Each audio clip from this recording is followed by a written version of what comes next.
अरे ये तुम मुझे कहाँ लेकर आ गए? अरे आज बसंत पंचमी है। आज ही के दिन मेरे संगीत गुरु का देहांत हुआ था। ये उनकी समाधि है। तुम्हारे गुरु? मैंने तो कभी तुम्हारे गुरु को देखा ही नहीं। देखा तो मैंने भी नहीं, पर इससे क्या होता है? क्या एकलव्य ने द्रोणाचार्य के सामने धनुष विद्या सीखी थी? नहीं ना। वैसे ही मैंने भी अपने गुरु को कभी नहीं देखा, पर उनके संगीत को अपने रोम रोम में अनुभव किया है। ये महान संगीतज्ञ बैजू बावरा की समाधि है। यही दिखाने के लिए मैं तुम्हें चंदेरी लेकर आया हूं। 1542 ईस्वी में मतलब आज से 482 वर्ष पहले। अच्छा। हाँ, शरद पूर्णिमा की रात इनका जन्म चंदेरी में हुआ था और 1613 ईस्वी में वसंत पंचमी के दिन यहीं उनका देहांत भी हुआ था। विश्व भर में चंदेरी को अपने हथकरघा कला, बावड़ी, किले, महल के साथ साथ बैजू बावरा के लिए भी जाना जाता है। अच्छा। अरे भाई साहब, बैजू बावरा बहुत बड़े गायक थे, परंतु महान नहीं थे। महान तो उनके समकालीन पंडित तानसेन थे। अरे भाई साहब, तानसेन कैसे महान हो सकते हैं? हैं? अरे वो तो दरबारी संगीतकार थे। महान बैजू बावरा थे। उन्होंने तानसेन को उन्हीं के दरबार में चुनौती दे दी थी। अरे अरे क्या क्या क्या बात हो गई? क्या अरे भाइयों, अरे चुप हो जाओ। अरे क्यों बेकार की बहस कर रहे हो? अरे दोनों महान थे। अरे क्या मुसीबत है। चलो यहाँ से, इन्हें समझाने का कोई फायदा नहीं। काश ऐसा चमत्कार हो जाता कि बैजू बावरा स्वयं प्रकट हो जाता और इनके साथ साथ सबको बता देते कि तानसेन महान थे या बैजू बावरा। चलो। समझ में नहीं आता इनके अजीब अजीब बातें करने की बात अलग कर।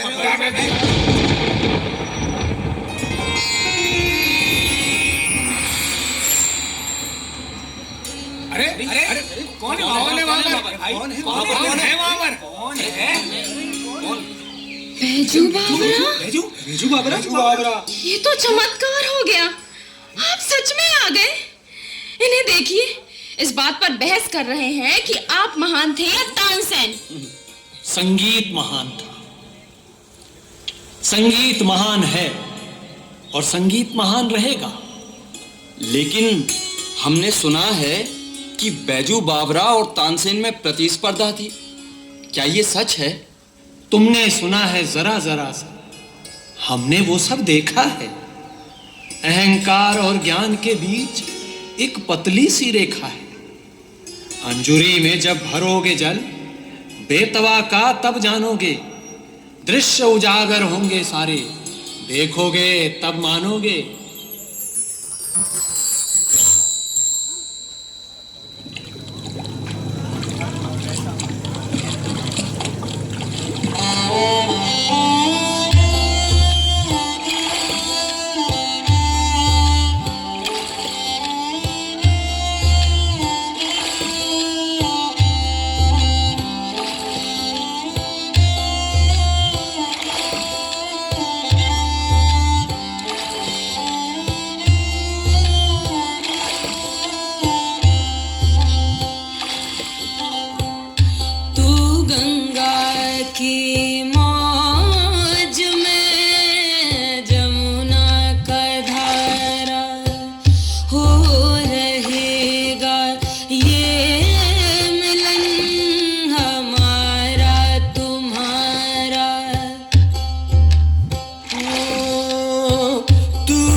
सच्चा साथी डोर के साथ पतंग हो जैसे, दिया के संग हो जैसे बाती।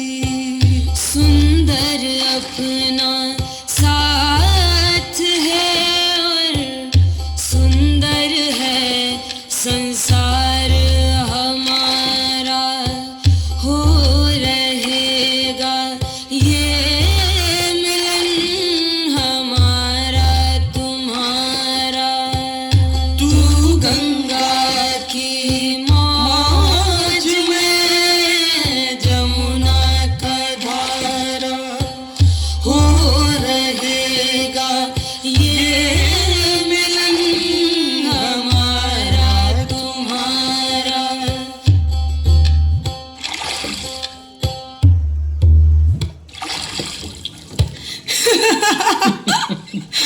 बैजू, मुझे लगता है तुम पिछले जन्म में बुलबुल रहे होगे। बुलबुल? और नहीं तो क्या, क्योंकि तुम्हारी सुरीली आवाज सुनकर कभी हिरण पास आ जाते हैं तो कभी पंछी।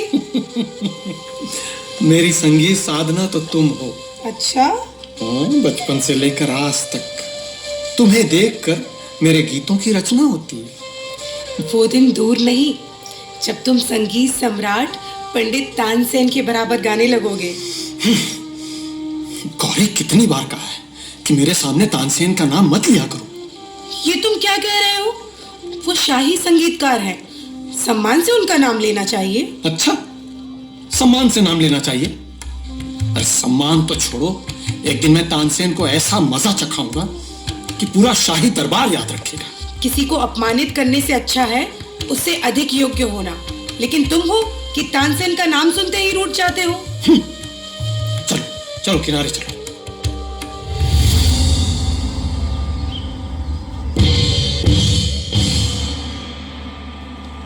अरे भाई,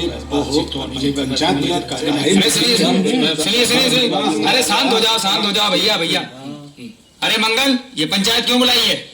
उससे पहले ये सुन लीजिए, जो भी पंचों का फैसला होगा वो सबको मानना ही पड़ेगा। हाँ, मगर पंचों को भी ये ध्यान रहे कि यहां मामला मेरे जैसे सुंदर, सुशील और धनी लड़के के विवाह का है।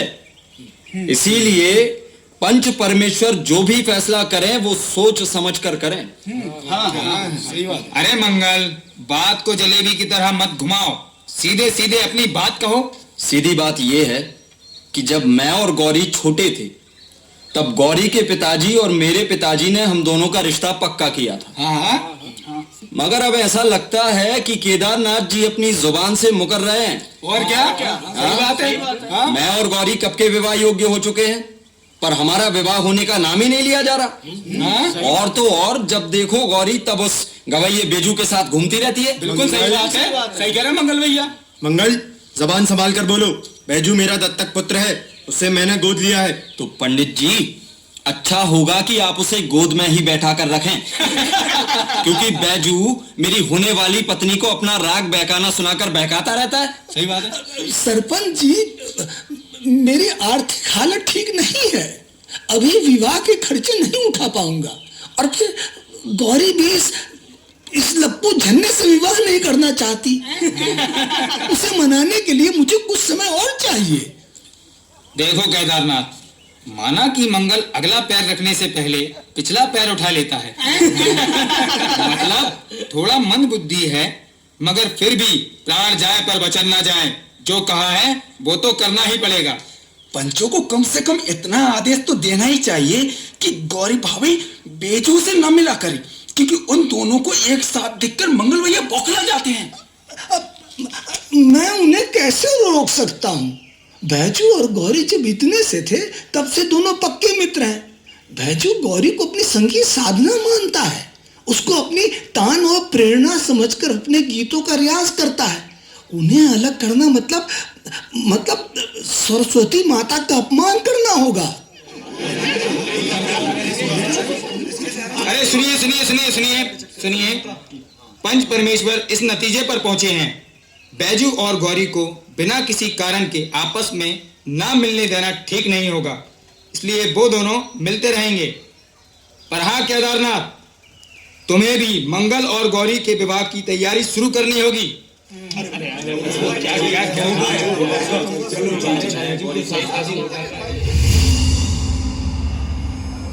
रि रे रे नूम धन न रि धन न रि ध रे रे नूम धन न रि तन न रि तन न रि ध रि रे रि रे रि रे नूम धन न धन धन धन रि रे रे रि रे रि रे नूम रि रे रे रे तन न रि रे रे रे न तन न रि तन न रि रे रि रे रि रे नूम रि रे रे न रि रे न नूम रे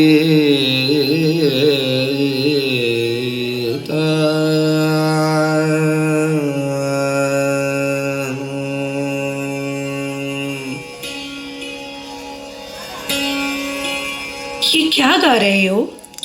ध्रुपद। ध्रुपद गायन शैली शास्त्रीय संगीत की प्राचीन गायन शैली है। प्राचीन प्रबंध गायकी से ही ध्रुपद गायकी की उत्पत्ति मानी जाती है। स्वर, ताल, शब्द और लय युक्त शैली ध्रुपद कहलाती है। इसका इतिहास बहुत पुराना है। ये वैदिक काल की वैदिक परंपराओं से विकसित हुआ है। तुम्हें तो बड़ा ज्ञान है। नहीं, ज्ञान नहीं, मैं तो अज्ञानी हूं। ये समझो, जल के ऊपर बहता हुआ एक तिनका मात्र हूं मैं। ज्ञानी तो स्वामी हरिदास है।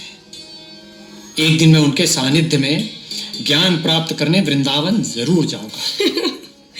यदि ऐसा हुआ तब तुम तानसेन के गुरु भाई बन जाओगे, क्योंकि वो भी स्वामी हरिदास के शिष्य हैं। अच्छा, एक बात कहो, तुम्हारे पीछे मेरा क्या होगा? पिताजी कई बार मेरे विवाह की चर्चा कर चुके हैं, लेकिन मुझे उस मस्खरे मंगल से विवाह नहीं करना, इसीलिए मुझे अपने साथ लेकर चलो। गौरी, जीवन भर तपस्या करने के बाद भी तुम जैसी जीवन संगिनी मुझे नहीं मिलेगी। लेकिन मैं अभी तुमसे विवाह नहीं कर सकता। क्यों?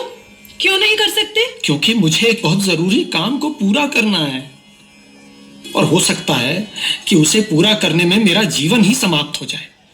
फिर ऐसे में तुम्हें अपने साथ रखने का क्या मतलब है?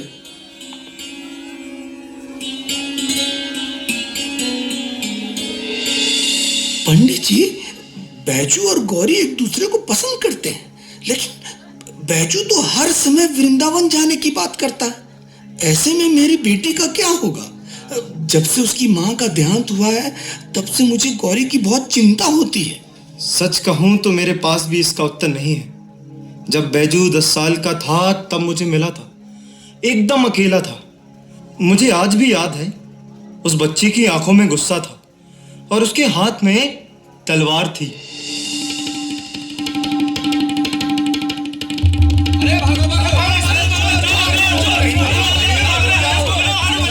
शोर मत करो, रुक जाओ। क्या हुआ? एक एक आराम से बताओ। हाँ बताओ, आप बताओ। अरे चोर कहीं का, पंडित जी के पीछे क्या छुपता है? सामने आ और हमारी तलवार वापस कर। नहीं, मैं नहीं दूंगा तलवार। मुझे इस तलवार से अपना बदला लेना है। पंडित जी, इसने हमारी तलवार चुरा ली है।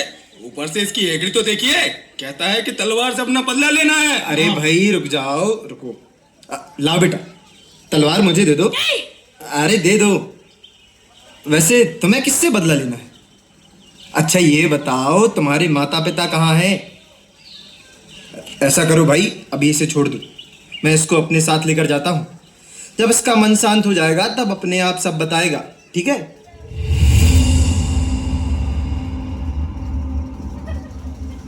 मैं बैजू को अपने साथ लेकर आ गया। कुछ दिनों बाद उसके बारे में पता चला कि वो यहीं चंदेरी का रहने वाला है। वो एक निर्धन ब्राह्मण परिवार का है। उसकी माता वृंदावन में सेवा करती थी और उसके पिता भजन कीर्तन करते थे, परंतु माता के बाद उनके पिता भी किसी दुर्घटना में चल बसे। ओहो, ये तो बड़े दुख की बात है। परंतु वो किससे अपना बदला लेना चाहता था? ये तो मुझे नहीं पता, लेकिन इतना अवश्य जान गया कि बचपन से ही गौरी उसके लिए संगीत की प्रेरणा है। उससे प्रेम भी करता है, मगर उसके विवाह को लेकर मन में उहापोह है। प्रणाम पिताजी। खुश रहो बेटा। मुझे आज्ञा दीजिए, मैं स्वामी हरिदास की चरण धूलि प्राप्त करने वृंदावन जा रहा हूँ, क्योंकि संगीत का ज्ञान तो संगीत के सागर में डूब कर ही मिलेगा। अभी? हाँ। इस समय? अब तो सांझ होने को आई, कल चले जाना। नहीं नहीं पिताजी, जीवन में कल कभी नहीं आता, मुझे आज ही जाना होगा। बैजू,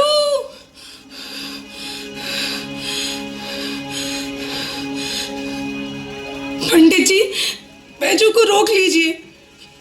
ये चला गया तो अनर्थ हो जाएगा। बैजू के बिना मैं कैसे रहूंगी? यदि मैं नहीं गया तब अनर्थ हो जाएगा। संगीत के लिए इतने स्वार्थी मत बनो बैजू। मुझे बीच बसदार में अकेले छोड़कर मत जाओ। सोचो, हम बचपन के साथी हैं, हमें एक दूसरे की आदत है। मेरा विश्वास करो, तुम्हारे बिना मैं मर जाऊंगी और मेरे बिना तुम बाबरे हो जाओगे, पागल हो जाओगे। इसलिए मेरी बात मानो, मत जाओ। गौरी, यदि ऐसा हुआ तो मान लूंगा कि यही हमारी नियति है, यही होना था, यही हुआ। अरे अरे अरे अरे बेटा बैजू बैजू बैजू रुक जा, अभी मत जाओ बेटा।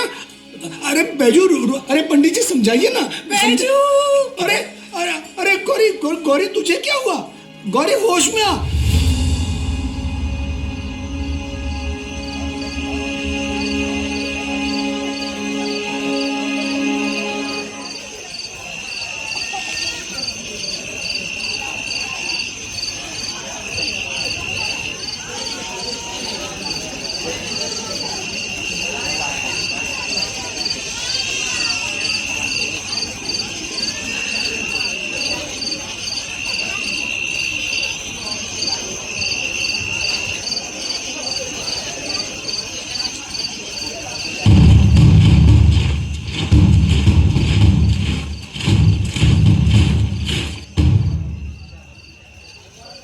काफिला थोड़ी देर यहीं ठहरेगा, सभी लोग पानी पी लें।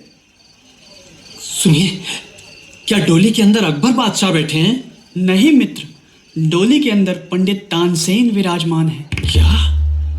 पंडित तानसेन? हाँ, सुरों के सम्राट पंडित तानसेन अंदर बैठे हैं। मुझे इससे अच्छा अवसर नहीं मिलेगा। आज मैं तानसेन की कहानी समाप्त कर ही देता हूं। विश्राम का समय समाप्त हुआ। कहारों, डोली उठाओ। सुरों के सम्राट पंडित तानसेन को अति शीघ्र अपने महल पहुंचना है। चलो चलो उठाओ, चलो, हाँ उठाओ, चलो चलो चलो।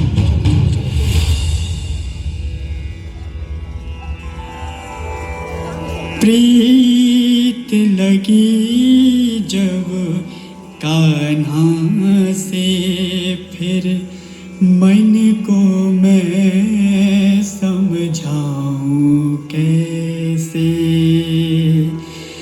अखियन में तो कृष्ण बसे हैं,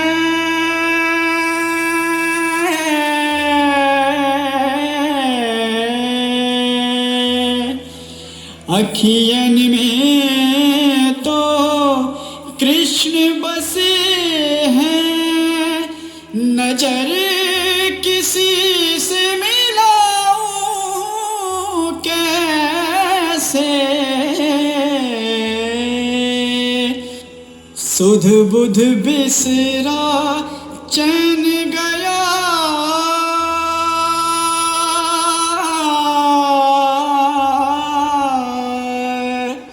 सुध बुध बिसरा चैन गया।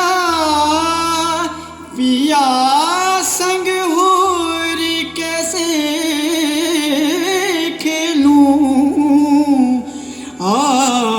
आवत है अतिरंगी बनकर, मन में आवे आज ही कह दूं।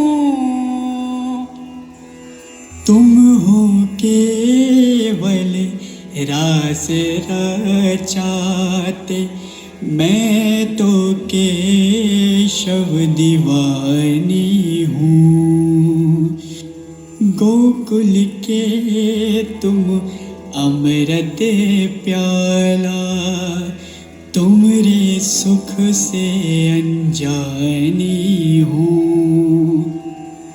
ओढ़ी चुनरी नाम की तोरी,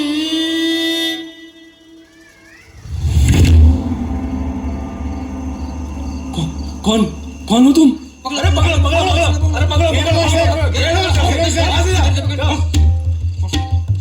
श्रीमान, इसे तुरंत सूली पे चढ़ा देना चाहिए। इसकी इतनी हिमाकत कि आपके ऊपर जानलेवा हमला करे। अगर मैंने हमला किया होता तो अभी तुम्हारे श्रीमान रक्त रंजित होकर धरती पर पड़े होते। सच सच बताओ, तलवार लेकर यहाँ क्यों आए थे? आया तो था तानसेन की हत्या करने। तो फिर रुक क्यों गए? तलवार क्यों नहीं चलाई? सिपाहियों, ऐसा करो, इसे सम्मान के साथ महल के बाहर ले जाओ और छोड़ दो। अरे क्या कह रहे हैं? छोड़ दे? कैसे? इसे तो मौत की सजा मिलनी चाहिए। आप आदेश दीजिए, अभी इसका सर इसके धड़ से अलग करता हूं। नहीं, इसे जाने दो। मैं नहीं जानता कि ये हमारी हत्या क्यों करना चाहता है, मगर मैं इतना अवश्य जानता हूं कि इसके रक्त में भी संगीत बहता है, क्योंकि एक संगीत ही है जो उठी हुई तलवार को रोक सकता है। नहीं तो इसके हाथ कभी नहीं रुकते। क्यों बंधु, तुम संगीतकार हो ना? मैं तलवारबाज नहीं।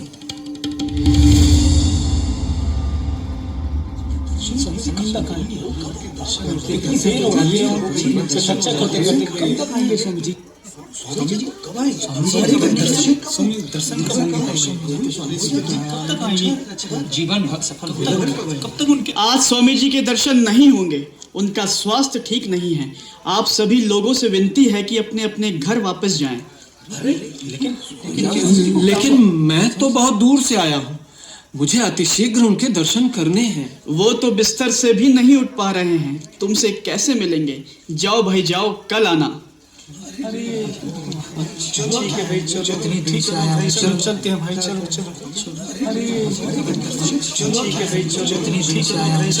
हैं भाई, चलो।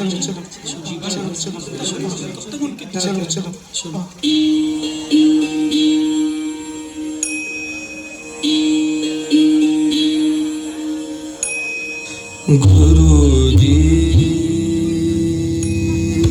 गुरुजी, गुरुजी, गुरुजी, बिन दर्शन के जाऊं तो मौत लगे इस जीवन को। बिन दर्शन के जाऊं तो मौत लगे इस जीवन को। तुम्हारे बिना है कौन हमारा, तुम्हारे बिना है कौन हमारा। तरसूं तुम्हारे दर्शन को गुरुजी।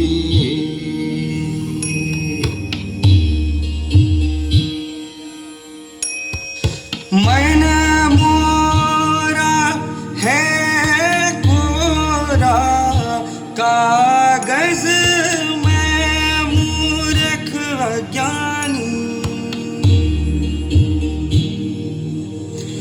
हो मन मोरा है कोरा कागज, मैं मूर्ख अज्ञानी। तुम्हारे चरण की धूल मेरे चरण की धूल मिले तो आस बंधे इस तन मन को गुरुजी गुरुजी।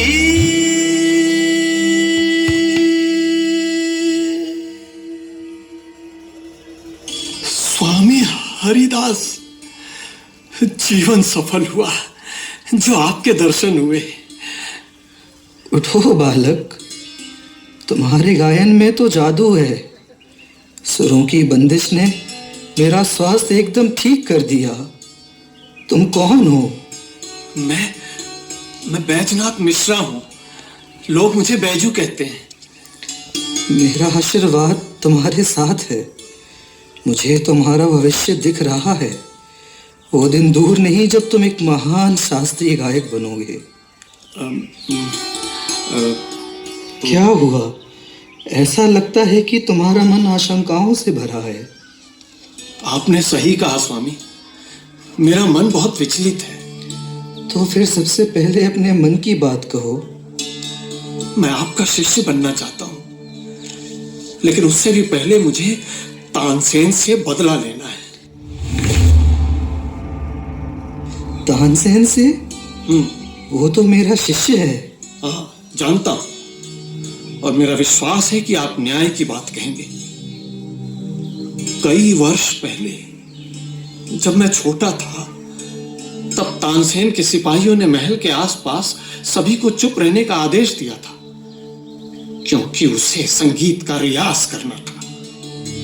उसी समय मेरे पिता भजन कीर्तन करते हुए वहां से जाने लगे।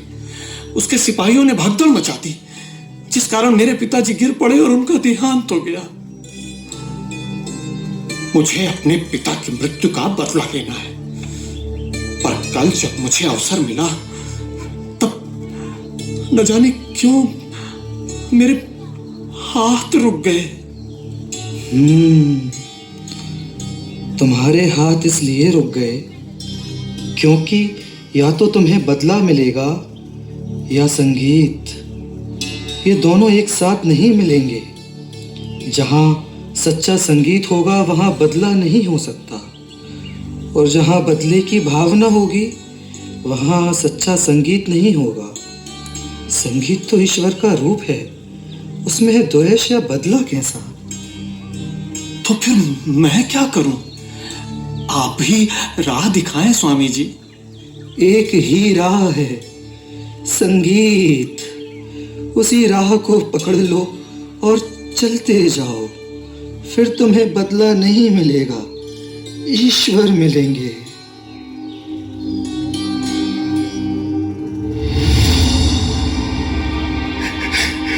गौरी, मेरी बच्ची, ऐसा हट करना ठीक नहीं।